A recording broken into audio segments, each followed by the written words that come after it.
Hello, good morning students. Today we will discuss about rancidity. तो last हमारा topic क्या था? कोरोजन था, ठीक है। तो कोरोजन में हमने क्या पढ़ा था? कोरोजन में आपने सबसे मेन चीज क्या देखी थी? ऑक्सीडेशन। क्या देखा था? ऑक्सीडेशन कि मेटल सब्सटेंसेस थे, उनका क्या हुआ था? ऑक्सीडेशन हुआ था, एक अनवांटेड सब्सटेंस की फॉर्मेशन हुई थी। ऐसे ही रेंसिडिटी में है कि हमारे जो फूड सब्सटेंसेस हैं वो एक टाइम के बाद क्या हो जाते हैं? स्पॉइल हो जाते हैं, बेकार हो जाते हैं। आपने देखा होगा कुछ टाइम के बाद आपने ब्रेड लाते हो, कोई भी मिल्क है, अदर कोई भी फूड आर्टिकल्स हैं, वो खराब होने लगते हैं। तो खराब क्यों हो जाता है? तो मेनली उसका खराब होने का रीजन क्या होता है? ऑक्सीडेशन। क्या होता है? ऑक्सीडेशन, कि वो ऑक्सीडाइज हो जाता है। अब आप कहोगे कि हमें कैसे पता लगेगा कि वो ऑक्सीडाइज कब हो रहा है? तो मैं आपसे सिंपल क्वेश्चन यही करूंगा, आपको कैसे पता लगता है कि वो खराब हो गया? सिंपल है। आप कहोगे जी खराब कैसे होता है, तो आप कैसे बताते हो? या तो उसका टेस्ट चेंज हो जाता है, यस। सेकेंड वन क्या हो सकता है? उसका कलर चेंज हो जाता है, यस।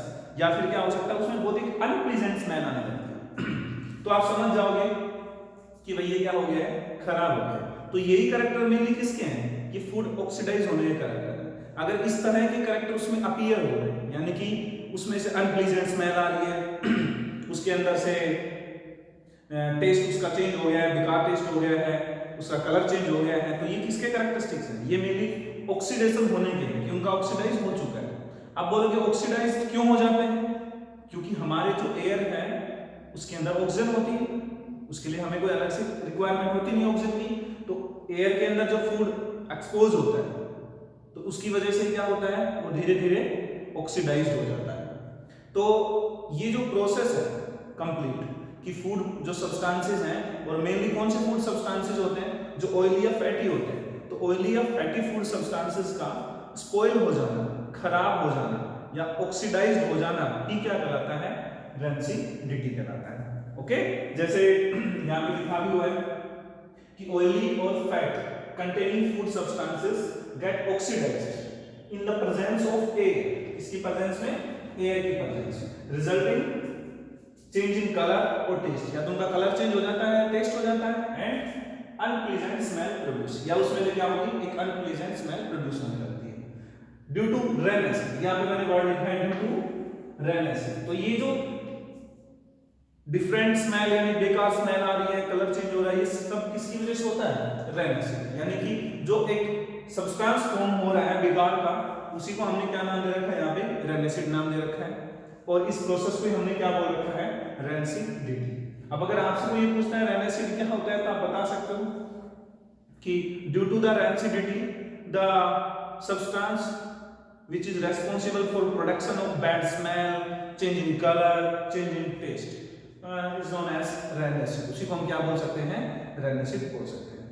ओके, तो क्वेश्चन तो ये तो समझ में आ गया आपको कि रेंसिडिटी क्या होती है। आप सिंपल बोल सकते हैं स्पॉइलेज ऑफ फूड होता है। ओके, पर ये कैसे रोके? क्योंकि कोई नहीं चाहता कि आपका फूड खराब हो। तो इसको रोकने के लिए हमारे पास मेनली क्या तरीका हो सकता है? आप खुद सोच के देखो कि हमें तो अपने फूड को बचाना है। ऐसे तो बहुत सारा जो हमारा फूड सब्सटेंसेस है वो क्या है? बेकार हो जाता है, बहुत ज्यादा लॉस होता है, बिल्कुल होता है। तो उसके लिए हमें क्या करना चाहिए? तो आप खुद सोचिए, हो क्यों रहा है? Due to exposure of air, यानी कि ऑक्सीजन की वजह से हो रहा है। अगर हम ऑक्सीजन का कांटेक्ट ही क्या कर दें? क्लोज, यानी बंद कर दें, उसका कांटेक्ट होने ही ना दे, ब्रेक कर दें, रोक दें, स्टॉप कर दें, तो उसकी वजह से क्या हो जाएगा? ये ऑक्सीडेशन नहीं होगा। ऑक्सीडेशन नहीं होगा तो रेन एसिड नहीं बनेगा, तो रेंसिडिटी नहीं होगी, और नहीं होगी तो हमारा फूड बच जाएगा। तो अब आप ये सोचो कि हम किस किस तरीके से ऑक्सीडेशन होने से बचा सकते हैं फूड का। तो देखो सिंपल तरीके तो आपको पता है। एक तो हम एयर टाइट कंटेनर्स में क्या करें? फूड को बंद कर सकते हैं, नंबर 1। नंबर 2, हम क्या कर सकते हैं? फ्रीज यानी रेफ्रिजरेट कर सकते हैं फूड सब्सटेंसेस को, क्योंकि जब बहुत ही लो टेम्परेचर होता है तो उसके ऊपर ऑक्सीडेशन रिएक्शन बहुत ही स्लो हो जाती है। ठीक है। थर्ड वन क्या कर सकते हैं?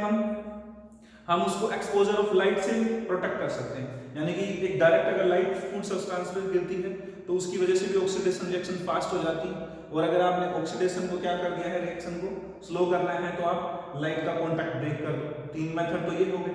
उसके अलावा भी बहुत सारे मेथड्स हैं जो हम आपको बताएंगे। जैसे आपने जनरली देखा होगा कि हमारे जो कुरकुरे वगैरह ले चिप्स जो आप खाते हो तो उसके अंदर जो पैकेट होता है वो बड़ा फुल सा होता है एकदम से। क्या आपको लगता है उसमें पूरे का पूरा लेज ही डले होते हैं? नहीं, उसमें बहुत सारी एयर होती है। अब मेनली वो एयर कौन सी होती है? नाइट्रोजन एयर होती है। अब नाइट्रोजन एयर क्या करती है? Mainly nitrogen air inert air होती है, यानी सॉरी नाइट्रोजन गैस होती है। जो नाइट्रोजन गैस है वो क्या होती है? एक इनर्ट गैस होती है। और इनर्ट होने का मतलब क्या है? वो ना तो खुद किसी से रिएक्ट करती है और ना किसी दूसरे को रिएक्ट होने देती है। तो इस वजह से भी क्या है, वहां पे ऑक्सीजन के कांटेक्ट में नहीं आएंगे तो वो खराब नहीं होते। तो ये भी एक तरीका है हमारे पास। एक और है हमारे पास वैक्यूम पैकिंग। अब ये वैक्यूम पैकिंग क्या होती है?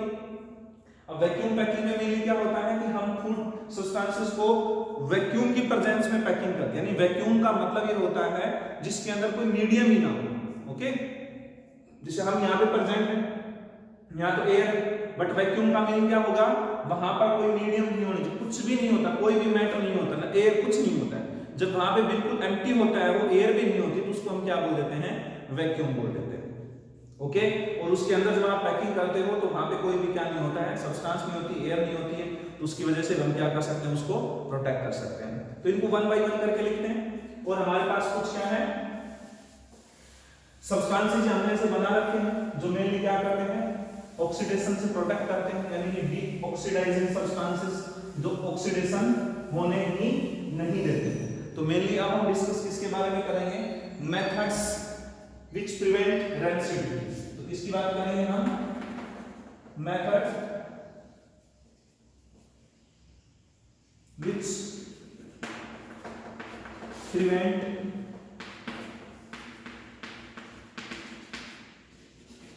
रेसिड्यू। ओके, तो सबसे पहला तो क्या होता है? अभी 1 बाय 1 आपको बताएं। By using air tight containers, number 1। Number 2, by using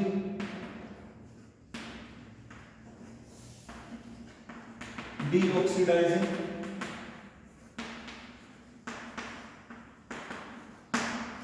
substances. अब ये डीऑक्सीडाइजिंग सब्सटेंसेस को हम क्या बोल सकते हैं? जो रोक सके उनको हम मेनली क्या बोल सकते हैं? उनको हम मेनली बोल देते हैं एंटीऑक्सीडेंट। एंटीऑक्सीडेंट यानी कि जो ऑक्सीडेशन ना होने दें।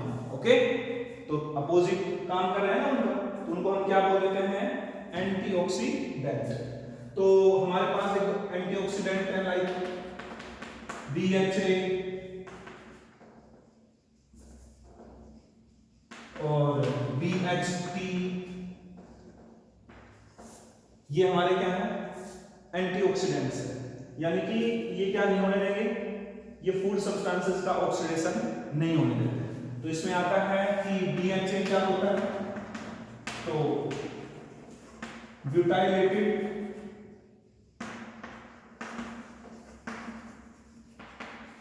हाइड्रोक्सी, ए है तो एनिसोल।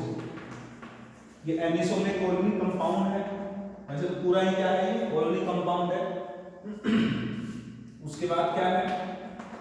BHT, तो ये भी क्या होगा? Butylated hydroxy tone. ओके, तो ये ऐसे सब्सटेंस हैं जो मेनली फूड को क्या कर देते हैं? ऑक्सीडाइज होने से क्या रोक देते हैं, यानी कि chemicals which prevent the oxidation, उनको हम क्या बोल सकते हैं? एंटीऑक्सीडेंट। तो आपसे अगर कोई ये भी पूछता है कि एंटीऑक्सीडेंट क्या होते हैं, तो सिंपल क्या बोल सकते हो?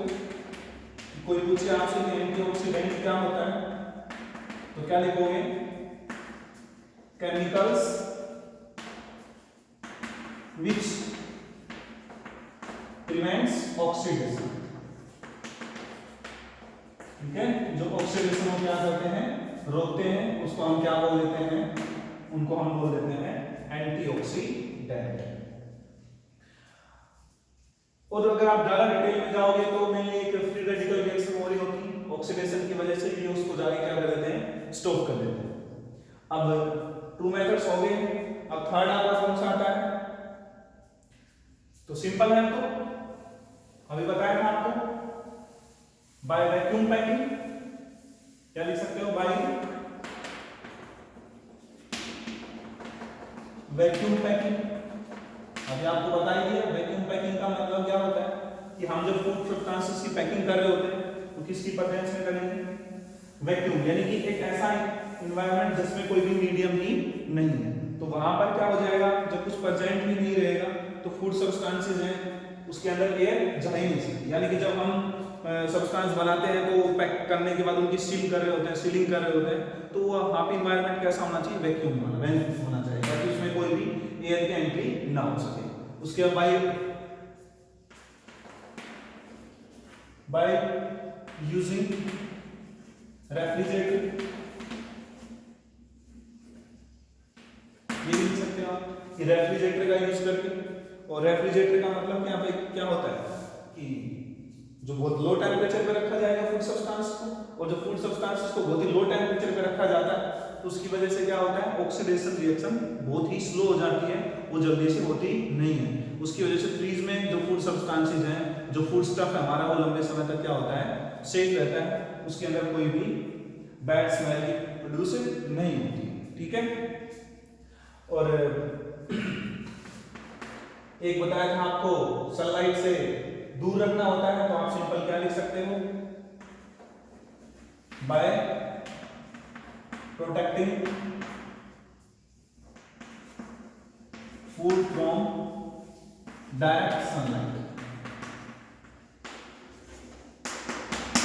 यानी कि उसके ऊपर डायरेक्ट सनलाइट नहीं गिरनी चाहिए, क्योंकि आपको पता है कि ऑक्सीडेशन एक केमिकल रिएक्शन है, और जैसे इसको जब सनलाइट ज्यादा मिलती है तो उसकी वजह से ये रिएक्शन बहुत फास्ट हो जाती है, और फास्ट होने की वजह से फूड जल्दी खराब हो जाता है। बट अगर हमारे को डायरेक्ट सनलाइट उसको नहीं मिलेगी, डायरेक्ट लाइट नहीं मिलेगी, कोई भी लाइट भी, तो उसके जो रिएक्शन का रेट है बहुत ही स्लो हो जाता है, धीरे रिएक्शन होने लगती है, तो उसकी वजह से लंबे समय तक फूड सब्सटेंसेस क्या है, सेफ रहता है, उसके अंदर कोई भी अनप्लीजेंट स्मेल है वो प्रोड्यूस नहीं होती। तो बात समझ गए। तो ये हमारे पास तीन मेथड्स थे किसके, ताकि हमारा फूड लंबे समय तक सेफ रहे। तो अभी हम इस चैप्टर के क्या करेंगे, क्वेश्चंस करेंगे। तो आपको क्या करना है, जितने भी आपके पास एनसीईआरटी के क्वेश्चंस हैं वो सभी के सभी आपको सोल्व करने हैं, क्योंकि चैप्टर क्या हो गया है, कंप्लीट हो गया है।